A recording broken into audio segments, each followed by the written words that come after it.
자, 레디, 카메라 들어가세요. Hi. Hi. Yep. Would you like to introduce by yourself and your role? In Memory of the World. I've been involved in the program for about 20 years, and I've served on its various committees, so the International Advisory Committee, the Regional Asia Pacific Committee, National Committee here in Australia, and in other roles, for example, in preparing the current guidelines by which the program works. So it's been a multifaceted involvement, and in the case of the nomination we're talking about, as a member of the International Advisory Committee's Register Subcommittee, which looks at all the nominations. So what does Memory of the World? I did it. Okay. Would you like to introduce by yourself and your role? I've been involved in the program for about 20 years, and its various committees, the International Advisory Committee, the Asia Pacific Regional Committee, and the Australian National Committee, and also as a writer of documents, for example, of its general guidelines by which the program works.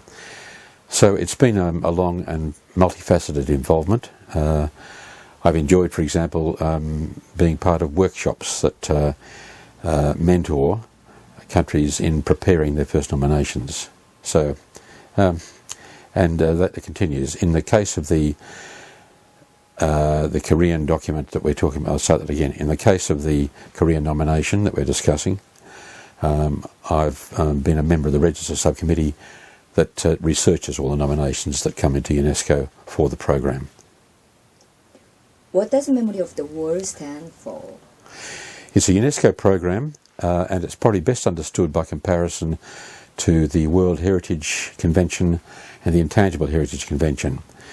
Intangible Heritage Convention looks after things like folk music and customs that are passed from one generation to another. The World Heritage Convention recognises built heritage and natural heritage, and so Memory of the World is about documents. Anything that's recorded in a documented form. It can be paper, it can be film, television, sound recordings, the way we record information and thoughts and keep them for the future. So what was the rationale behind the establishing this entity and how it is functioning currently? It began in 1992 when the then Director General of UNESCO, Frederick Mayor, visited Sarajevo after the bombardment which destroyed the National Library of Sarajevo and therefore destroyed all the records of a society. And he was so appalled by this that he felt that UNESCO should start a program that recognised the value of documents and the importance of keeping them in libraries and archives and preserving them. We lose so many documents. They get lost either deliberately or through inaction or through natural destruction or chemical decomposition. The world has lost a lot of its documentary heritage.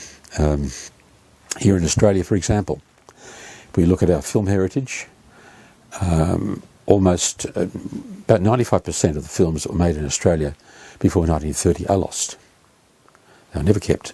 And it's to try to prevent this kind of thing happening in the future that the program was established to raise awareness about the preservation of documents, to encourage governments to put more money into it, and to highlight some of the great documents of mankind. And that's why we have registers which recognise very significant documents. So how long have you been involved with this organisation? What capacity are you working in this organisation? In my current capacity, well, I've got a couple of them. One of them is as a member of the Register Subcommittee for the International Register. Another is as a member of the Bureau for the Regional Asia Pacific Committee. Another is as a member of the Australian National Committee, and also as a writer of various documents. So I can wear several hats. Many of us do, and we accumulate a knowledge and experience over many years of what's happening in the library and archive world around the world, and in the documentary heritage of the world, the great documents and the not so recognised documents that are put forward and which over time help us to readjust our view of history. What do you think of KBS documentaries in North and South Family Reunion? Well, I enjoyed going on to the... sorry, start again. I enjoyed going onto YouTube and seeing some of the excerpts from the program and realising how it is really a lot of individual histories. It's like a huge oral history of the country. I don't know of any other television event that quite matches this one. It's quite unique in my experience and on the scale that it happened, where it brought families together across Korea. I think about 10,000 people were brought together as a result of it. It's important because the whole world knows the situation in North and South Korea and the family divisions that it's caused. And so this is of a very large interest, I think. But just the emotional appeal, I think, of seeing families brought together, of appealing for recognition over television, I think makes it a remarkable event. So in order for it to be eligible for Memory of the World, what sort of the criteria should it satisfy?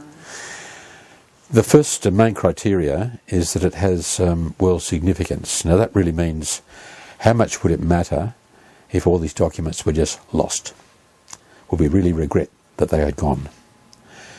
And what impression has it created around the world? What has it influenced? How has it influenced events? How has it impacted on in time and in places, on people, and so on? So it's a sequence of criteria that's measured against, and that's how we judge all the nominations that come forward. So if accepted into Memory of the World, what would be the areas that should be reinforced or improved? Well, if it's accepted onto the register, the fact should be publicised, and I think the television network that owns the documents sought to recognise that fact. All the items that go onto the register enlarge global understanding. It heightens the awareness of Korea and Korea's story, and well, it tells its own story, but it will draw more people, I think, to the website and to the YouTube excerpts. It's a story people, well, I think, should be aware of. So that's to promote it. Well, there are various ways you can promote it. You could even make a larger publicity about the series and its history and draw public attention to it. 살짝 들어갔는데 워낙 사운드가 크게 들려서 현재로는 괜찮았거든요. 지금 이게 뭐예요? 뭐예요? 이거 나 꺼놨었는데. 계속해서 지금 감독님께 지금 카톡부터 해서 지금 계속 들어오고 있잖아. Sorry. 뻔히 디바이스 죄송. I'm sorry. Okay. I'm sorry. Yeah, you're right. Can Yeah. I ask a question? Yeah. Just a moment. 이렇게 계세요? So, Yeah. okay. If accepted into Memory of the World, what would be the area that should be reinforced or improved? Can we stop there a minute? What do you mean by the question? I don't quite understand If it. accepted, Yeah. into Memory of the World, Yeah. what would be the area that should be reinforced or improved? The areas that should be reinforced or improved. Can you expand on that? What you mean? Explain the same question. Yeah, I know it's the same question, but I never quite understood what the question meant. Right, Okay. So what do you mean expand or improve? What should be improved? Okay, something.